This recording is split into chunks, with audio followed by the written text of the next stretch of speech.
Osmania university విద్యార్థుల వసతి సౌకర్యాల అభివృద్ధి కార్యక్రమంలో భాగంగా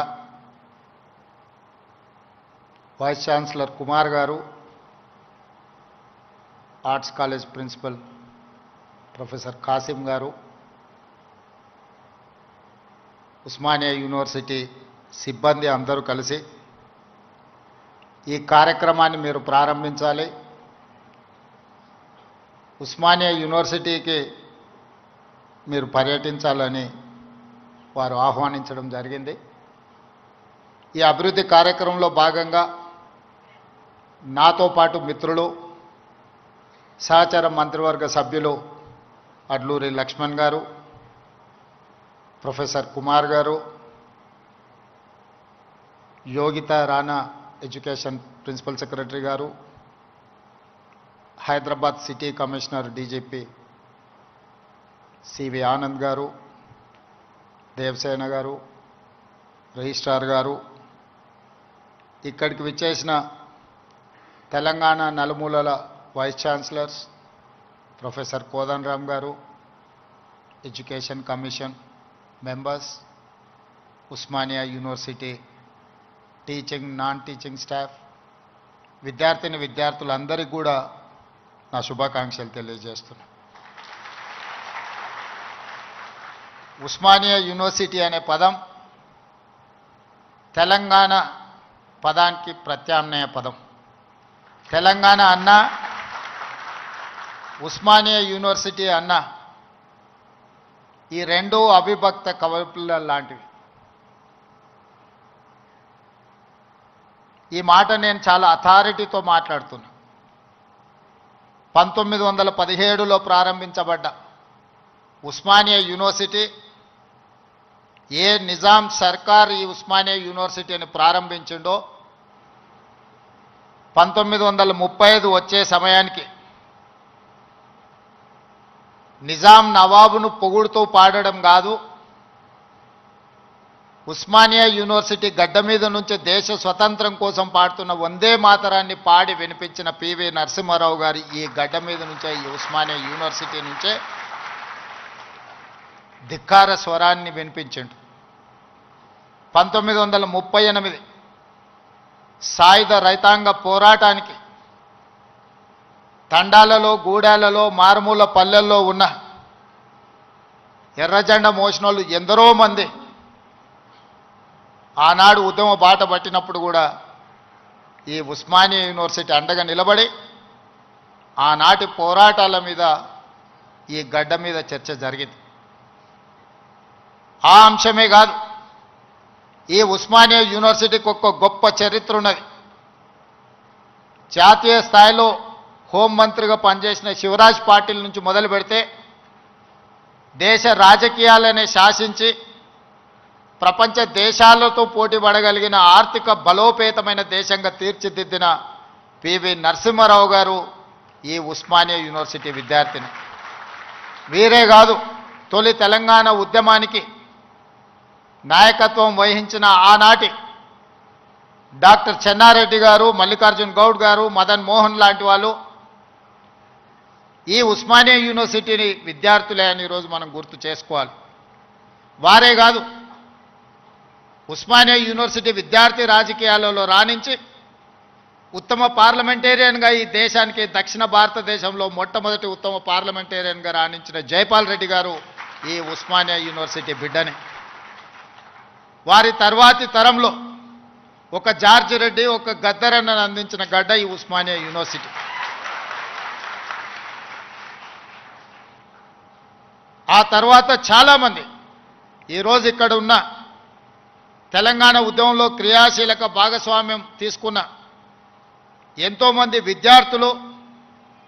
విద్యార్థుల నుంచి ప్రొఫెసర్లుగా నుంచి తెలంగాణ సాధనలో తమ వంతు కర్తవ్యాన్ని నెరవేర్చిన వాళ్ళు ఈ గడ్డ మీద నుంచి ఇక్కడ చదువుకున్న వాళ్ళే, ఇక్కడ సమస్యల మీద చర్చించిన వాళ్ళే.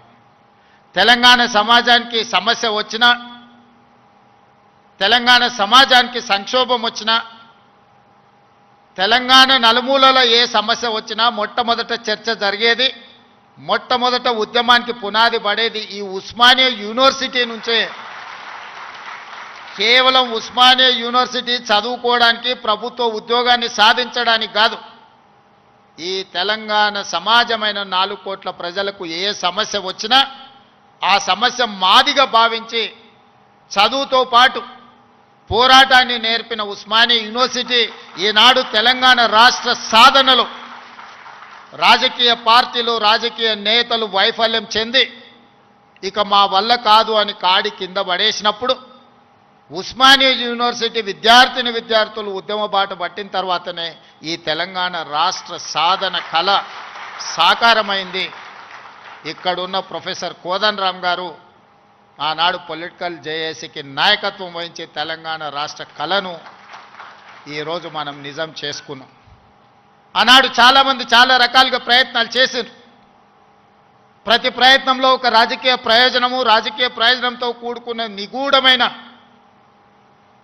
ఒక ప్రణాళిక, ఆలోచన ఉండడం వల్ల ఆ రాజకీయ నాయకుల యొక్క రాజకీయ ప్రయోజనం కోసం ప్రయత్నం చేస్తున్నప్పుడు వాళ్ళని సంపూర్ణంగా సమాజం విశ్వసించలేదు. అందుకే తెలంగాణ రాష్ట్ర సాధన వాదాయి పడుతున్న సందర్భంలో ఉస్మానియా యూనివర్సిటీ విద్యార్థులు మలిదశ తెలంగాణ ఉద్యమంలో శ్రీకాంతాచారి అమరుడై మన అందరికీ ఒక హితబోధ, ఒక జ్ఞానోదయం కలిగించి, శ్రీకాంతాచార్య అమరుడు అవ్వడం వల్ల శ్రీకాంతాచారి కుటుంబానికి ఎలాంటి ప్రయోజనం లేదు. శ్రీకాంతాచారి బతికుంటే గొప్పోడు అయి ఉండేవాడు, వాళ్ళ తల్లిదండ్రులకు ఎంతో కొంత సహాయం అందించి ఉండేవాడు. కానీ పాలకుల యొక్క ఆలోచనను, రాజకీయ పార్టీల యొక్క విధానాన్ని ప్రజల మధ్యన నిరసన తెలపడానికి తన ఆత్మ బలిదానం ఒక ఉత్ప్రేరకంగా పనిచేస్తుంది అని చెప్పి శ్రీకాంతాచారి మలి తెలంగాణ ఉద్యమంలో మొట్టమొదటి అమరుడై ఈ ఉస్మానియా యూనివర్సిటీ నుంచే తెలంగాణ ఉద్యమానికి పునాదులు పడ్డాయి.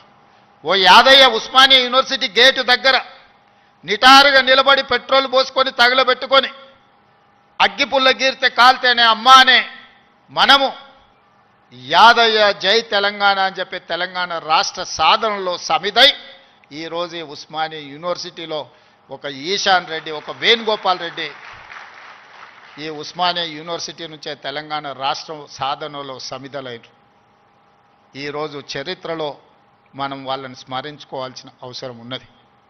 ఈ ఉస్మానియా యూనివర్సిటీ ఈ దేశానికి డాక్టర్లను, లాయర్లను, ఇంజనీర్లనే కాదు ఐఏఎస్లను, ఐపీఎస్లను అందించిన చరిత్ర ఈ ఉస్మానియా యూనివర్సిటీకి ఉంది. ఈ వేదిక మీద ఉన్న సిబి ఆనంద్ గారు 89-91 ఈ ఉస్మానియా యూనివర్సిటీ విద్యార్థి 22 సంవత్సరాల వయసులోనే మొట్టమొదటి ప్రయత్నంలోనే ఐపీఎస్ సాధించిన యంగెస్ట్ ఐపీఎస్ ఆఫీసర్గా ఈరోజు డీజీపీ క్యాడర్లో హైదరాబాద్ కమిషనర్గా ఇక్కడి విద్యార్థి ఈ వేదిక మీద ఉన్నాడు అని అంటే ఈ ఉస్మానియా యూనివర్సిటీ ఎంత బలమైన పునాదులు వేసిందో తెలంగాణ నిర్మాణంలో ఈరోజు మనం గుర్తు చేసుకోవాలి. అందుకే మిత్రులారా, తెలంగాణలో ఏ సమస్య వచ్చినా, తెలంగాణ ప్రజలకు ఏ అవసరం వచ్చినా అండగా నిలబడే ఈ ఉస్మానియా యూనివర్సిటీ కళావిహీనమైపోయి వైస్ ఛాన్సలర్ల నియామకం జరగక, ప్రొఫెసర్లు రిటైర్ అయిపోతే ప్రమోషన్లు ఇవ్వక, అసోసియేట్ అసిస్టెంట్ ప్రొఫెసర్లను కాదు లెక్చరర్లను, నాన్ టీచింగ్ స్టాఫ్ను కూడా నియామకాలు చేయక కొద్ది కొద్దిగా క్యాన్సర్ లాగా ఈ ఉస్మానియా యూనివర్సిటీని నిర్వీర్యం చేసి తెలంగాణ సమాజానికి చైతన్యాన్ని అందించే ఈ ఉస్మానియా యూనివర్సిటీని కాల గర్భంలో కలిపేయాలని కుట్ర జరుగుతున్న సందర్భంలో ఖచ్చితంగా ఈ ఉస్మానియా యూనివర్సిటీ పూర్వ వైభవాన్ని మళ్ళీ ప్రారంభించాలి అనే ఒక గొప్ప ఆలోచనతోని నేను ముఖ్యమంత్రి అయిన మరుక్షణం ఉస్మానియా కాకతీయ యూనివర్సిటీలతో పాటు అంబేద్కర్ ఓపెన్ యూనివర్సిటీ నుంచి మొదలు పెడితే యూనివర్సిటీలను అన్నిటిని కూడా చదువుకే కాదు సామాజిక చైతన్యానికి వేదికలు కావాలి. ఈ యూనివర్సిటీల వైస్ ఛాన్సలర్కి ఒక సామాజిక స్పృహతో పాటు సామాజిక చైతన్యం ఉన్న వాళ్ళని నియమించాలి అని చెప్పి సామాజిక న్యాయాన్ని చేయడమే కాదు, చెప్పడమే కాదు, చేసి చూపించినాం. 108 సంవత్సరాల ఉస్మానియా యూనివర్సిటీ చరిత్రలో ఈ గడ్డ మీద ఒక్క దళితుడు కూడా వీసీ కాలేదు, వైస్ ఛాన్సలర్ కాలేకపోయింది. వాళ్ళ కుమార్ని ఒక దళిత బిడ్డని ఈరోజు మనం ఉస్మానియా యూనివర్సిటీ వైస్ ఛాన్సలర్గా చేసినాం. దళితుడని చెయ్యలే,